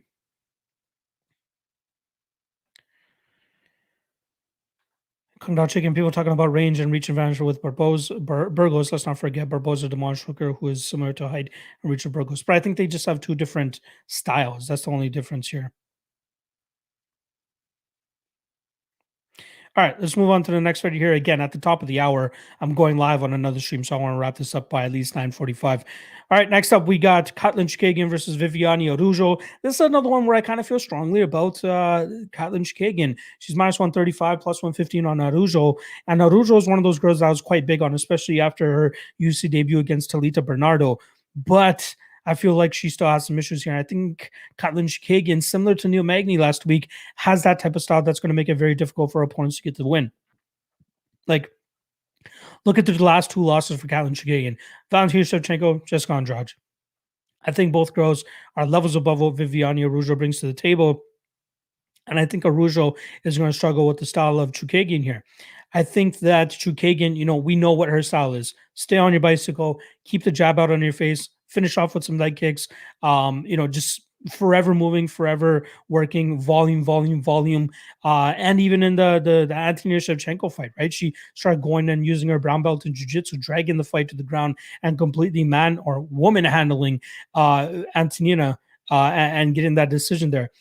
Araujo has decent takedown defense. She seems to have good hips in terms of stuffing people's takedowns. The one thing that does stick out to me a lot about Araujo is that second round against Alexis Davis. Now she's really, distancing herself from that fight, and nobody's really been able to do what Alexis Davis did in that second round to her ever since then. But that is a bit of a concern here in case that's an approach that Chookagian wants to take. My concern is I don't think that Chookagian will end up getting those takedowns. The issue with Viviane is, which is why I believe that Jessica Eye was successful in their fight, was Jessica Eye always stuck something out there. She was always staying in Araujo's face. She was not letting Araujo get comfortable. Araujo was doing her dancing around and all that type of shit, but Jessica Eye was always laying on the combinations and being first and staying in her face. And that's exactly what I think we're going to get here with Chookagian.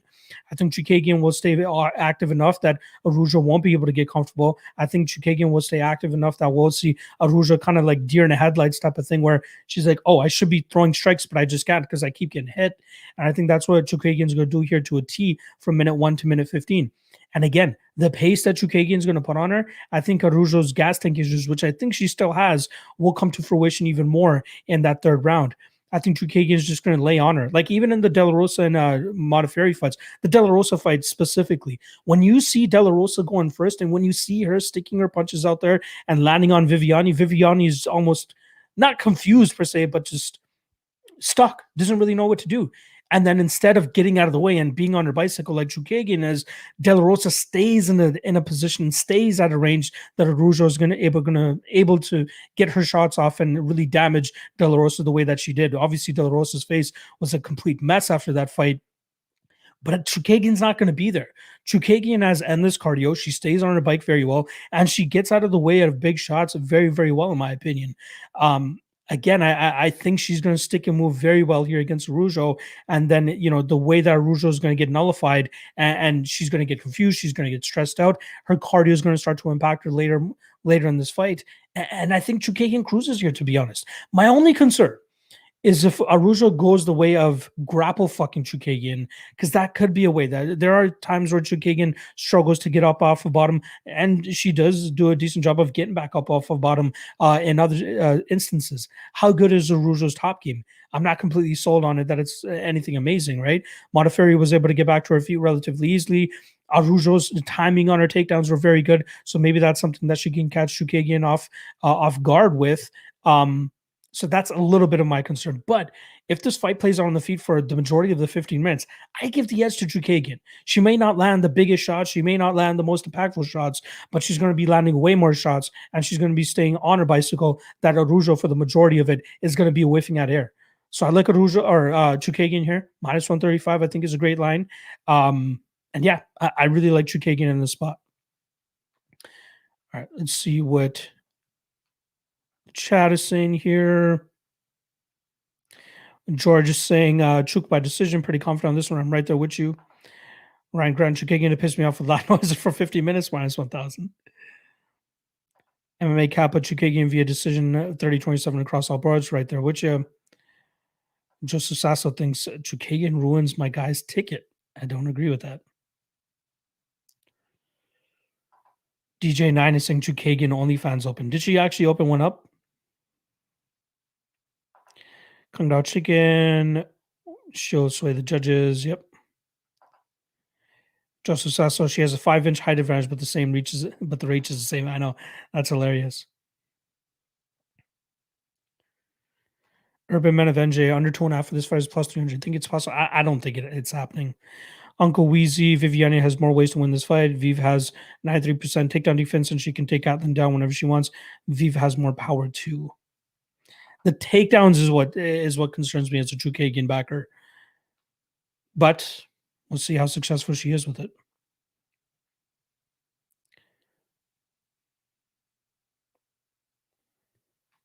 Evan Cross saying lock in the night territory, maybe. Waleed Raid, Catlin's 2 losses are by KO. Araujo wins by KO plus 750 is a steal. I just don't think that she'll land the way that, well, Shevchenko obviously ground and pounded her to a finish, right? And Andrade lands a beautiful body shot to finish her. I don't know if Araujo will land that.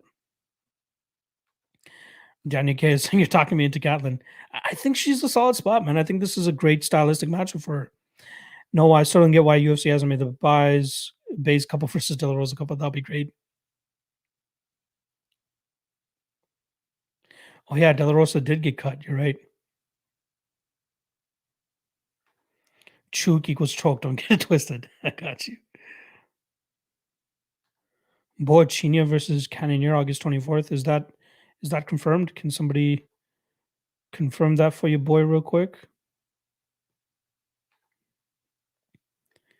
Jamal Emmers versus Pat Sabatini on August 28th.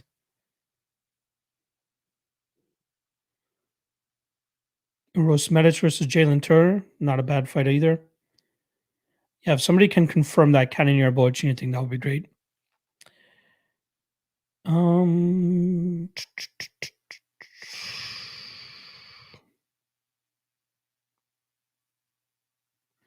Madalena is high locked and why is everybody heavy on Araujo? Like if she was a favorite underdog. Yeah, I don't see it with myself. William Hagmeister, what's up, Lock? Going to be a fire card. I'm here in Houston for a About to Rewind video. I'm late. Man, I'm assuming that you're going to the fights. Lucky for you if that's what happens. Uncle Easy, that 34% striking accuracy for Chookagian is also off-putting. Her staying busy enough and making it look like she's hitting her opponent is great. Like it's great for the judges, to be honest, as well. The fight goes a distance worth adding into long shot parlay seems kind of guaranteed. Yeah, I like the fight to go to decision. I really, really do. Crazy one, Charles DeBronx holds up the title. We'll see about that. George is saying Chookagian does not commit on her shots. It'll be difficult to take her down. The bigger the cage also works to her advantage. I agree. Thanks for confirming it. Paulo versus Cannonier, August 21st. Not bad. All right. Let's move on to the co-main event here. We got Tony Ferguson against Beneil Dariush, plus 155 on Ferguson, minus 175 on the Assyrian Beneil Dariush. Now, everybody and their mother is going out there and fitting Tony Ferguson, all right? Apparently, Tony Ferguson is a completely washed man. He's not the same since that Justin Gaethje loss. And, everybody's just like, Beneil is a shoe in here, especially considering the winning streak that Beneil is currently on. I'm not one of those guys. Now, I am picking Beneil to still win this fight. Don't get me wrong, because you'd have to be absolutely crazy in the head to go out there and put money on Ferguson, considering how he's looking in his last 2 fights. But I wouldn't count out Ferguson at this point in time, right? Beneil should have that advantage of taking this fight to the ground as easily as Charles did. The way that he was able to do Diego Ferreira, kind of chain wrestle, get the fight to the ground and start controlling him with his jiu-jitsu. But let's not completely write off Ferguson, right? Like the last time we saw him fight against Charles Oliveira, yeah, that was very underwhelming. We've never seen that happen to Tony Ferguson. But Charles has great jiu-jitsu, just as Beneil does. But what wrinkles is Ferguson going to add to his game? Like it could look weird that Ferguson is able to still like throw up shots from his back and land elbows, cut up Beneil Dariush or do something like that. And even on the feet, I think that the wild style of Ferguson could cause some issues for Dariush. The only thing that's keeping me from betting Ferguson is that, again, he just hasn't looked great in his last 2 fights. But they're top level competition. Like you're talking about, Justin Gaethje was fighting for the title after that, or was the interim champion after that. And then obviously Charles Oliveira, who's fighting for the title on this event too. But Dariush is so close to that. And again, he has all the tools in the pocket to go out there and do that exact same game plan against Tony Ferguson. But I think Beneil might get dragged into that fucking firefight, just as he always did, like in the close fight, the Holtzman fight, the Camacho fight. The guy goes out there and just swings leather. But he's got to know he's right there to a potential title shot if he's able to overcome Tony Ferguson this weekend. And maybe we can see him go out there and actually grapple fuck Tony Ferguson the way that Charles Oliveira did. And I think that's the most likely outcome here. But I'm not going to go out there and fade my guy Tony Ferguson just because he lost to Gaethje and Oliveira. I'm not playing -175 on Dariush to get the win here. I do think he wins, but I'm just not as confident most people seem to be. People are just like, hit me up, lock of the night, Dariush, lock of the night, Dariush. I'm not counting out Tony Ferguson. If there's anybody that's going to be able to come back from any type of adversity, it's a guy like Tony Ferguson. And Beneil Dariush, great fighter, but does get sucked into wars at times. How success is he going to be as successful as Oliveira in terms of being that dominating on the ground? I don't know. I do think Oliveira has better striking than Dariush as well. So that's another concern if you're a backer here. And Ferguson, again, technically never the best fighter, but is able to create chaos and just create so much volatility that things could just get very shaky real quick, especially if you're a Beneil backer. But ultimately, I will go with Beneil. I'll go with him to win this fight and grind this fight out by decision. But I'm not running to the betting window to bet Dariush here. Let's see with the chat. See Joseph Sasso right away. Dariush without a doubt. I don't have that confidence in him.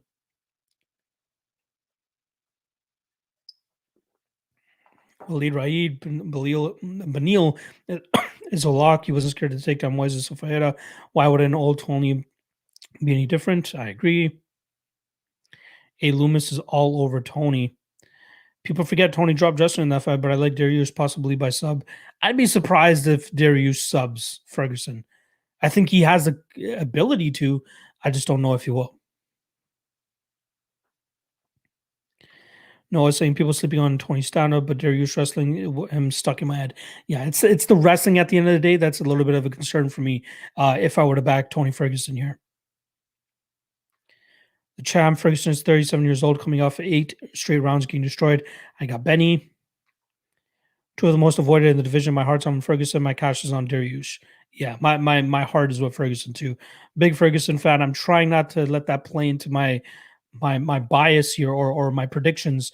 But again, I feel like we can't be counting out Ferguson as easily as most people seem to be right now. Yeah, good point by Loomis here. Beneil is a little chinny. He keeps getting bailed out because he just manages to knock out his opponents too. So there are concerns about Beneil's chin here. Goldie Ferguson via 30-23 murder. Damn, that'll be crazy. Uncle Weezy appears that Tony's all action, blocking punches with his face style has caught up with him. One of my favorite fighters of all time. Hope he has one win left in him. Yeah, it would be nice.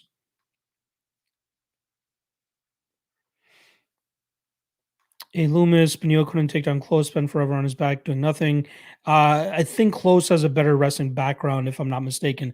But again, Tony Ferguson's lack of takedown defense in his last fight was very, very concerning.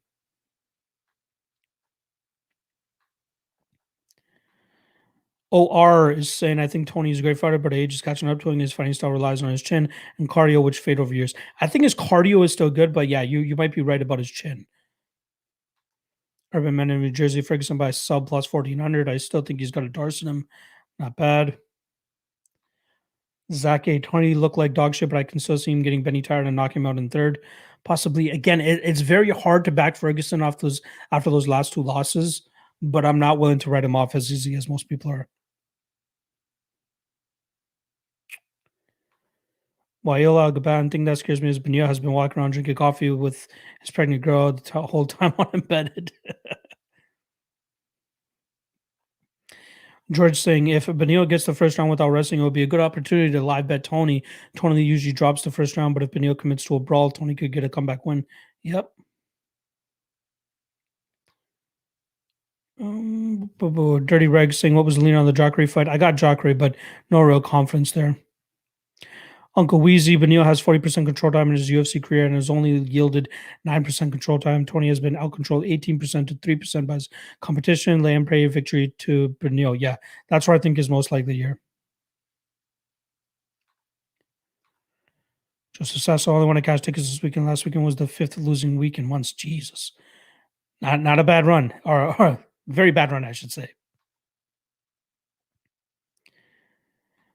William Higmeister, 20 is a great chin. Don't think Benio can KO, and we'll be interested to see if Benio can take down, but I think he will still want to stand.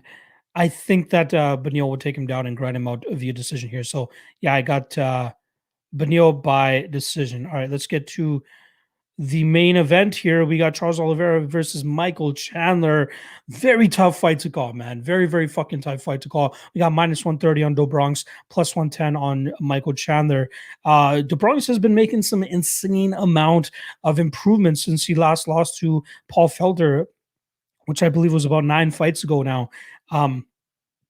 That's a fight where I think Charles quit, right? Like he threw up a bunch of submissions and couldn't really get Paul Felder out of there. Had a bunch of submission opportunities, just couldn't lock anything up. And then Paul Felder gutted it out and eventually ground and pound Charles Oliveira into oblivion. But since then, Charles has looked like an absolutely new man, right? Charles Oliveira 2.0, if you want to call him that. The guy's been in the UFC for a decade now, if I'm not mistaken. A long, long time. We've seen him grow up in front of our eyes pretty much. But as of late, his run has been absolutely insane. But I will put a little bit of an asterisk on it. Let's be honest, right? Like, look at the level of competition up until the point that he fought Kevin Lee. Clay Guida, meh. Christos Giagos, meh. Jim Miller, meh. David Tamor, not too bad of a striker, but was getting lit up in that fight. So let's give him some credit there. Nick Lentz, he's already beaten him twice before. Jared Gordon, again, meh. Kevin Lee having success in that second round, especially at a point where Charles Oliveira had to look up at the ref like, what the fuck, dude? And you have Kevin Lee in your half guard landing some good damage from on top, but Charles Oliveira could do nothing in terms of getting his all-fame jiu-jitsu go off or even try to get back to his feet. So that was a big concern for me in terms of being a Charles Oliveira backer. And then obviously we know Kevin Lee, a notorious gasser, and Charles Oliveira was able to capitalize on a beautiful timed guillotine when Kevin Lee was going in for a very lazy takedown, gets the tap within 28 seconds. And then obviously the last fight, I'll give him all credit for that. We've never seen Charles Oliveira implement that type of game plan, and he did it to a T against a very tough fighter in Tony Ferguson, who I thought if anybody was going to break Charles Oliveira again, it would be Tony Ferguson. But that lack of takedown defense from Ferguson was very, very concerning, which is why Charles Oliveira was able to win that fight as easily as he did. Now you got Michael Chandler here, who I believe is one of the tougher fights he's had in this stretch. And I think that Chandler could knock him out, man. Like, don't get me wrong, Charles Oliveira looks great on the feet, and he's making all these improvements, great leg kicks. My issue is doesn't really move his head off the center line. It's pretty much right there to be blasted into the 6th row if Michael Chandler lands one of his bombs, which he's been able to in his last several fights. And also with Oliveira, I am concerned that he still has that quit in him. With Chandler, though, never been submitted in his career. He's gone up against some decent jiu-jitsu players. Obviously, I believe that Oliveira is probably the most dangerous and the guy closest to his peak that he's fighting, who's that good in jiu-jitsu. So that is a bit of a concern. And in the striking realm, I do give Oliveira the slight advantage in terms of, being the minute winner, being the guy that's going to go out there and, land more strikes. Whereas Chandler, when we see him get versatile with his striking, it mainly comes with him just mixing it up to the body. And that's really about it. It's not like, leg kicks and all this crazy striking. It's, body shots and then up to the head and eventually try to knock you out with the blitz moving forward with his explosiveness. The guy has speed. I think he'll have the speed advantage here, which could cause Charles Oliveira some problems. And then my concern with Chandler is if he decides to go for the takedowns early here, he's going to have to deal with an active guard from Charles Oliveira. Don't get me wrong. But the longer he goes in this fight, I think the easier it's going to be for him to kind of slice through the guard of Charles Oliveira, start to break Charles, and then land some good shots from on top. Charles is super dangerous, though. That's why I'm super concerned about this fight. But the one thing that I do think is quite certain to happen is I think that the under 2.5 is going to hit no matter who wins in this fight, whether it's Chandler starting him early or if it's Charles Oliveira landing a sub, landing some beautiful, Muay Thai, and then eventually putting Michael Chandler out, because I do think that Chandler has a sketchy chin himself. This fight is going to be super volatile. You can have guys that are on one side saying that, Oliveira is a lock. You can have some guys on one side saying that Chandler is a lock. I absolutely disagree. There is no lock in this fight on sides, but I do think there's a good spot for the under 2.5 here. I think it's still around minus 150, if I'm not mistaken. Yeah, minus 155, minus 160 at a couple places. But I do think that the under 2.5 is probably the best way to approach this fight. It's going to be violence from the get-go. And honestly, I'd feel a little bit more comfortable if the over-under The widely available over under was set at 3.5, but still give me 2.5. I hit the 2.5 in the Kevin Lee fight. Obviously, that reaching the third round was a little bit sweaty for me, but thank God Kevin Lee's gas tank failed him. And again, I think that Chandler has the chops to go out there and potentially break Charles. Again, I'm slightly skeptical about the streak that Charles has been on, considering his level of competition. But then again, you got Michael Chandler coming over from Bellator, beating guys like Brandon Gertz and Brent Primus, Sidney Outlaw, the ghost of Benson Henderson. So he doesn't have a great resume of his own, but he did insert himself pretty easily into the UFC's lightweight division by knocking out Daniel Hooker the way that he did. He's going to have to check the leg kicks of Charles Oliveira. Daniel Hooker seemed to land one or two good calf kicks that did seem to debilitate Michael Chandler a little bit. But again, I expect this fight to be violence from the get-go. Charles Oliveira is always in violence. I think the Tony Ferguson fight was the first time he's gone to a decision since the Jeremy Stevens fight back in 2014. Then he got taken to a decision with Frankie Edgar. Like, since being in the UFC, he's gone to, I believe, only 3 decisions. Frankie Edgar, Jeremy Stevens, which he won. Edgar, he lost. And then most recently against Tony Ferguson. So ultimately, I'm going Michael Chandler. I think he lands that bomb early here. I think he puts Charles Oliveira out. And we get a new lightweight champion. I'm going Michael Chandler by knockout. Don't know if I'll be making a bet on him, but I do like the under 2.5, and I think that's my strongest read on this card. All right, let's see what the chat is saying here, and then I'm going to wrap things up because I have another stream to get up on in about 15 minutes. God damn, you guys killed the fucking chat here. Shout out to the 140 members, 140 live viewers on here. Make sure you guys hit that like, hit that subscribe, hit up that Patreon as well too. Again, I had a bad betting weekend this past week, but I do expect to get back on the horse this weekend. Hammering Hog, good pick, underdog pick on Trezano. Yeah, I was happy that one came through. Rip Lemons asking how the parlay went. Daukus fucked it for me, so that was not nice. Zach A saying, you got any 1FC leans tomorrow? I do not. I do not at all. I'm just going to quickly sift through the comments here so I can get to at least get to the live here. Zach A's got Chandler 1. Urban Man of New Jersey, finally let me plead my case. Oliveira stopped his own fight twice against Max and Cub. He's been finished 7 times. Michael Chandler is the rematch king, and he's won 5 rounds multiple times. I don't think scorecards are going to come into play here at all.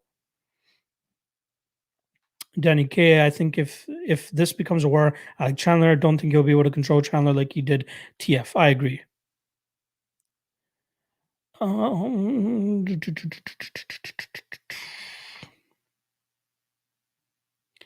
The champ says Charles pieces up Chandler on the feet. Yeah, I think he has way more tools on the feet. Does he knock him out? Possibly. Alex Ramirez in the chat. What's going on, buddy? Dirty Reg, in a quick look of Chandler's opponents, I don't see anyone with the submission game with Oliveira. I think the closest are Gaiotti Yamauchi and Sidney Outlaw, but the Sidney Outlaw fight we didn't even see play out on the ground. And then in the Yamauchi fight, Chandler did a good job of staying out of the submissions there. I believe 22 out of 25 of Yamauchi's wins are by submission.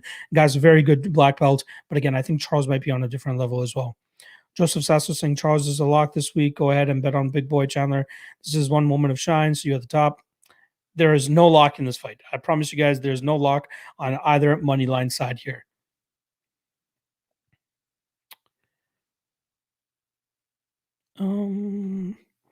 Five-round fight favors Charles. If it were 3, I'd go Chandler. I think it's the other way around. I think the longer this fight goes, the more that it favors Chandler, to be honest. Nicola Wood, BJJ, you see this going the distance or no? I do not. Joseph Sasso, he relies too heavily on his hands, and Hooker got so badly damaged in the fight versus Poirier. Uncle Weezy, fight doesn't go to decision. It's free money for the main event. Best parlay piece on the card. Yeah.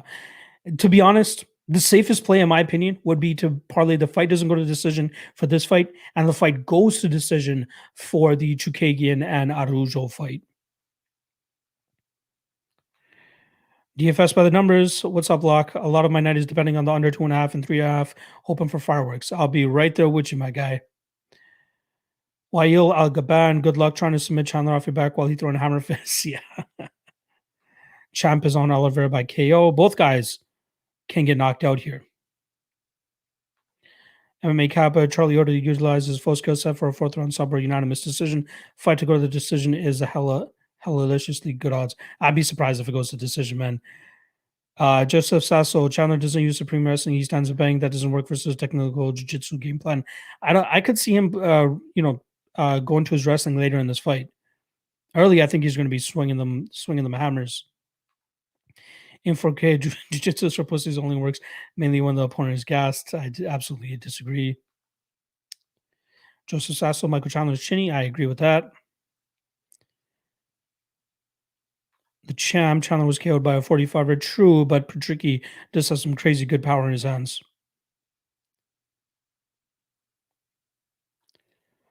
Ryan Grant's asking, what's Dog of the Night and Lock of the Night? I have not posted those plays yet, but they will be free on Friday. You'll find them on my Instagram and my Twitter. But if you want to get them as soon as I drop them, they'll be on the Patreon. Cameron Tobin asking where I'm heading next. It's going to be on the Club and Sub podcast. So make sure you guys YouTube Club and Sub pod or Club and Sub podcast, and you guys will find me there over there in about 10 minutes. Search 123. I like the under 2.5 in this as well. I missed a Benio Ferg overview. What you got on that one? I got Benio by decision. Hayden Stevenson, great call on Magny. I would have bet Jeff had you not convinced me otherwise. I appreciate that, brother. Bet God has Chandler first round KO. That's what I'm ultimately going to go with. 2 beautiful sights and sunsets, and Charles Quinning in the middle of a locked cage. My official pick is going to be Chandler to win by first round knockout. Urban Men of NJ, I think Chandler kills him lock. I'm just saying Chandler has the 5-round conditioning, so he'll be able to be explosive off the rip.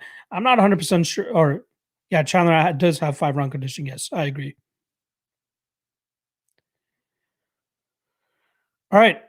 That's pretty much it. The IG is MMALOTN. And again, on Twitter as well, MMALOTN. Appreciate everybody stopping by. I'm going to hop off the stream. Again, hopefully I helped you out. Again, this is a very, very tough card to cap. Very, very tough card to cap. I'm not really big on it. We'll be very likely... we'll be risking a very small amount of units on this card, even on tracked as well. I'm not going to have too much action on this card. I just want to sit back and enjoy it as a fan. Appreciate everybody checking out the chat as always. I'm checking out the stream as always. Make sure you guys like, make sure you guys subscribe to all that shit. Tomorrow night, obviously, propping you up 8 p.m. Eastern, me and Cody. Friday, 9 p.m. Eastern, I'm going to be doing the Ultimate Weigh-In show. I'm just about finalized with my crew for that show. I will announce it as soon as I can, but I'm pretty sure you guys will be more than happy with it. In terms of a link to the Club and Sub, just put it into the comment section. So if you guys want to hop on over from this stream to that stream, please do so. You guys will enjoy it. We got a lot of sharp guys on there that you guys will get even more opinions from. But yeah, that's about it. Appreciate you guys stopping by. Check out the Patreon if you guys want to support more. $5 a month, a lot of great content, not to mention a great Discord community. And that's about it. I'll see you guys throughout the week. Good luck on your bets. Peace out.